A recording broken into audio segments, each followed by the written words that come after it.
Hi there YouTube! So, in front of me you can see that I've got the LEGO Dimensions Doctor Who game level and adventure in space and time. It should be time and space.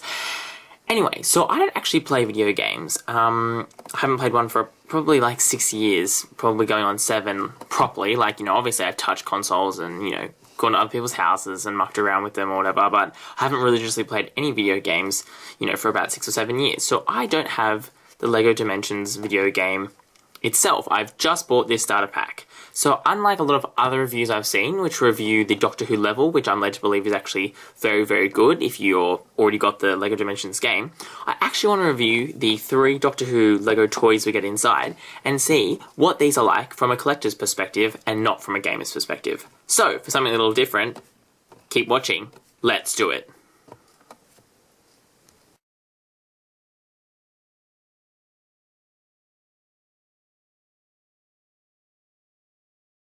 Alright, so the quick thing I want to say about the box was it's just quite your standard LEGO Dimensions adventure set kind of box. Like, this is the same as all the ones which are level packs are. The thing I want to say on the box is that it actually makes the stuff you get inside look quite large, when in actual fact, as you can see, these are essentially the real life to scale sizes of the toys.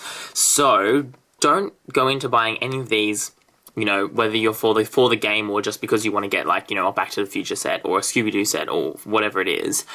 Don't go into these thinking that these are smaller than they are. These are actually pretty much, one-to-one copies of what the toys look like, and the toys are actually very, very small. So that's just something you need to keep in consideration when you remember that if you were watching the video, you can just see in the corner there, in Australia, that these packs retail for $50. So the whole time we need to be thinking, awesome, these are cool, but are they worth the money you're going to pay for them? So, just with that in mind, let's have a look at the actual figures themselves. So you get these 5 pieces that are kind of more relevant to the game. You get the Doctor Who base plate, which contains the NFC tag that works with the game that unlocks the Doctor Who levels in the game. So you get that one, and this one's specially decorated because it's the Doctor's, so you can see it's got the blue and the red of the Doctor's outfit with the red Doctor Who logo.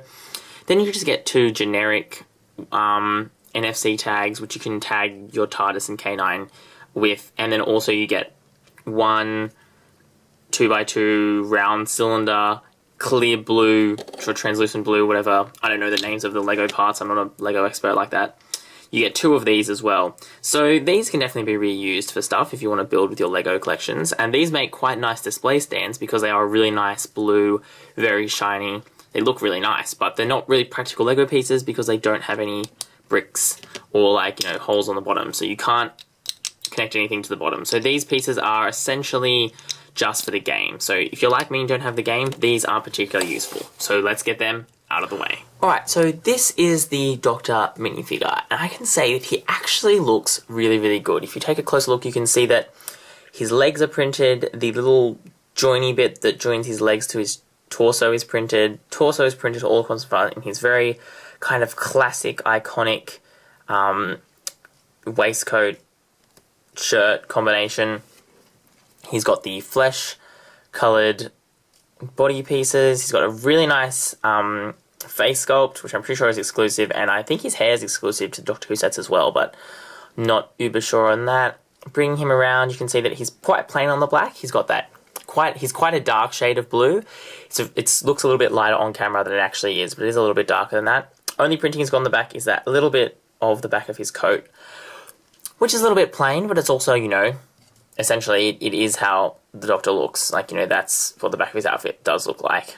So that's him there for 360. You can see that he's got the exclusive Doctor Who sonic screwdriver accessory, and that's actually a really cool accessory because it's got 3 different colors. It's got the gold plastic is the base color.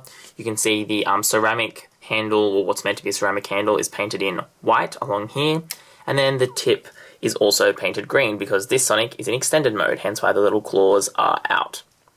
So very, very cool accessory, and I would like to note that in the spare parts bag, or spare parts you get from this set, you do actually get a second sonic screwdriver. So you can arm up your other favourite LEGO minifigures as, incarnations of the Doctor as well. So overall, I think this is a really, really awesome looking figure. Really catches that Peter Capaldi look. Let's have a look at that face. I just think it's very, very cool. very, very nice.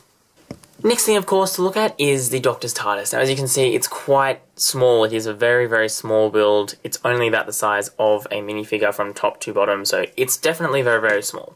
But one of the things about the Doctor Who LEGO Dimensions sets, and all the LEGO Dimensions sets, in fact, is that all the vehicles and accessories can be rebuilt into 3 different models. So as you can see, the TARDIS actually has 2 components. There's the TARDIS on the top, and there's this little Earth base plate. And using all these, you can actually rebuild this into 2 different models, which I will actually do for this review, because I know a lot of reviews you don't get to see the alternate models in the flesh.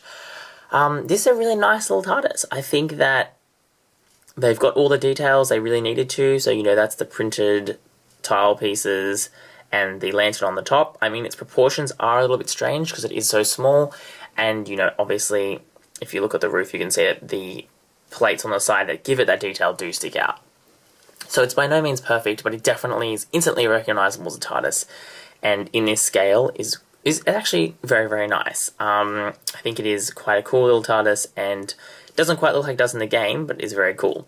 One thing to note about the LEGO Dimensions sets is that they don't give you the instructions in the box. They only give you instructions to build a minifigure, and they tell you to, I'm assuming, they say use the game. So I'm assuming when you load each level pack, so when you load this into the game, it comes up with the instructions to build the other 2 sets. So otherwise you do have to go onto the LEGO Dimensions website like I did, which will give you the instructions to build these if you're not going to play the game, like I'm not. Alright, so there's a version of the TARDIS there, and I'll rebuild that into its alternate model. Alright, so in front of you is the secondary build from the LEGO Dimensions Doctor Who pack of the TARDIS, and in front you can see this is the Laser Pulse TARDIS.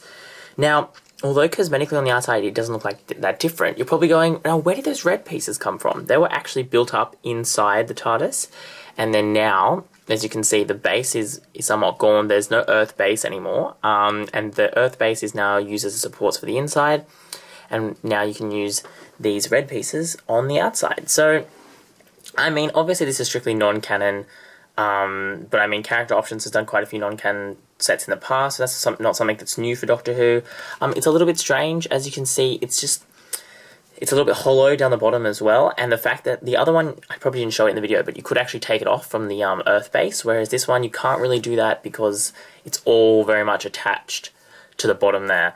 So this one is somewhat more stationary, probably a little bit of fun for the kids because now the TARDIS has some, you know, firing mechanisms, pew pew pew lasers, but yeah, as a collector, this is a bit of a strange one, so I don't know, you let me know what you think, but yeah, not the most exciting of the rebuilds from the LEGO Dimensions game, mainly because I'm sure BBC didn't want the TARDIS to be mangled up too much, so, and there's also only so much you can do with a blue box from the middle of the 1900s, so there you go. Alright, there's that one. Now let's get on to the third build. So this is the third build of the TARDIS from the LEGO Dimensions level pack Doctor Who themed. This is the Energy Burst TARDIS. As you can see, again, very, very similar in the top half. They've used, again, the landscape to build up the insides of the TARDIS, and instead of the landscape base, we've got an energy base. Of the 2 rebuilds, this is probably more my favourite. I think it looks a bit nicer. I mean, again, it's just a classic TARDIS look, but I think it looks quite cool in the fact that it's got these kind of energy rockets launching out of the bottom. But it's not particularly spectacular again. There's only so much you can do with a blue police box. So not a whole lot going on here. This one was cheating a little bit in that to use the pieces from the landscape. As you can see, they've stuck onto my little display base, but they were just stuck onto here. So this one's, again, not particularly exciting, but it's something. It's 3 different builds in one, so that's something you've got to credit them for. So right, now we've looked at the 3 different builds of the TARDIS, let's take a look at the other thing we get in that box, which is Mr. K9 himself. So as you can see, this is a brick-built K9. Again, it's quite small, but it is bigger than the Doctor, so it's not show-sized. But, you know, I couldn't imagine them making it show-sized and capturing all that detail. You do get this exclusive printed piece here, which says K9 on it. It's very, very nice. This, to me, is very, very nice. Very, very nice model. Definitely captures K9's look. They did a good job with the colours. He's got enough texturing on him to, you know, look the part. Yeah, they've just done a really, really nice job with it. They've captured a lot of the look of the toy in such a small amount of things. And as I said before, with the TARDIS, this can also be rebuilt into 3 different versions of K9, which I'll be showing you in a second. Just want to point out this one does have a little bit of articulation, so you can see that his head's on a pivot, so he can go up and down, and it can also go side to side. So you can get that in there, and then his tail is obviously one of the Lego switch pieces, so you can move it up and down, although like probably best to leave it about there in my opinion. But you can do this kind of pose, which I think looks really, really nice. Very, very cool. So yeah, really, really happy with that one. So I'll go rebuild this so you can see the other builds. Alright, so this is the secondary K9 build. Now, as you can see, this one is a little bit strange. It's the K9 Rough Rover. Some parts of him are quite the same. For example, the head is exactly the same. The rest is a little bit interesting. It's got this kind of thing on the back. Whoop, as you can see, I've broken him off my little display. My little display, Dodgy Brothers display. Just so I can rotate him around for you. And the camera really doesn't like it. So in front of you can see this is the secondary K9 build from the Doctor Who LEGO Dimensions Adventure level set. This is the K9 Rough Rover. A little bit interesting. It's designed so that in the game, I believe the Doctor sits on the back here and rides him and uses a stick to control him. Probably unlocks extra features in the game, but as a figure, as just a Lego toy, this one's a little bit strange. I'm not exactly sure what it's doing. Kind of makes him look more like a glider than the original K9. I don't know. This just seems like the one where they kind of were like, oh, we need to have 3 builds. Let's just do this, because it doesn't seem to really add a whole lot to the figure. But I don't know, guys, you let me know your thoughts on this one. But to me, this one's a little bit, yeah, meh. Not particularly exciting. I'm not going to rebuild it into this after I finish making this review. Put it that way. So, alright, there's a quick look at the secondary build for K9. Now, what about the third build? Let's go to that now. This is the third build for the K9, and as you can see, this one actually requires the base because that's how it interfaces with this foot design. So this one you can't separate from the base like you can the other two, so that's something to take into consideration of. But this one is probably my favourite again of the 2 rebuilds. Again, you've got the head is exactly the same. You've got that kind of dog-like body, and what they're trying to do is go for a dog standing up with laser pulses, or laser blasts or something on the front, considering this is the Laser Cutter K9, or K9 Laser Cutter as it's officially called. You can see this would probably cut through something in the game, and it actually looks really cool. And again, the Doctor is seen in the video game riding on his back like that. So this to me is a much, much better rebuild. Oop, I just broke it, how embarrassing. Yeah, definitely got a lot more play value. You've got the moving front leg and the moving back leg as well as the moving head. So it's got the most posability of them all. I think both as a toy for kids and as a collector's, this one makes a whole lot more sense than the Rough Rover did. But, you know, we must keep in mind that as a collector, this isn't K9, so most collectors probably aren't going to display him like this. But it's cool to have him as an alternate build. So, yeah, now we've looked at all the different builds for the Doctor Who LEGO Dimensions pack, what do I think it is set overall? So this set's a tough one for me because, I mean, sure, you get 3 in 1 for both of these 2 little sets, but I don't think any of the rebuilds are particularly exciting, and particularly for the TARDIS, they're all quite similar to the original TARDIS design. Moreover, for collectors, you know, for collectors like me, I'm going to be rebuilding K9 definitely. I might leave the TARDIS like that because it actually looks pretty cool. But definitely rebuilding K9 into his classic look because that's the look that I want for my collector's shelf as I'm a collector, and I want that kind of more traditional look. So this really is like kind of cool, but I think it's going to be much more exciting when we get the actual Doctor Who set, which comes out next month. So that's really what I'm really excited for. So if you're a Doctor Who fan, can I recommend this set? Well, to be honest, I don't know if I can, because for the price of $50 in Australia, or I think $30 in the USA and £30 in the UK, it's just, you just really are paying for the in-game experience more than the actual toys. Sure, the toys are cool to have, but unless you've got the LEGO Dimensions game, you're paying way more money than you ever should pay for the amount of bricks that you're actually getting and the amount of stuff you're actually getting. So, considering in Australia, $50 can buy you, you know, a somewhat decent-sized LEGO set from, like, LEGO City, or even something which would at least have 4 or 5 minifigures from the Star Wars line, I really can't say that this is a good value for money purchase. Am I happy that I bought it? Yes, because I think they're really, really awesome figures. But in terms of whether or not you actually want to spend your money, your cold, hard-earned cash on this set, I'd say probably hold out, wait to order the Doctor Who official set, which is going to be about 60 or 70, I think. Same price as the Wally set, which I know I bought, which was about $70 Australian dollars, I think. That's going to get you a whole lot more bang for your buck, considering you get the 12th Doctor, the 11th Doctor, Clara, 2 Daleks, a Weeping Angel, and, you know, an outside and interior TARDIS playset. So I will definitely be holding out for that. Don't bite on this one unless you actually have the game, in which case, if you've got the game, I think this would be an awesome way to add to your Doctor Who collection, as well as get some really cool levels, apparently, for the game itself. But otherwise, you guys, let me know. Have you picked up any of the LEGO Dimension stuff? Have you played the game? If you're not playing the game, are you going to pick up any of the packs just like I did for the toys?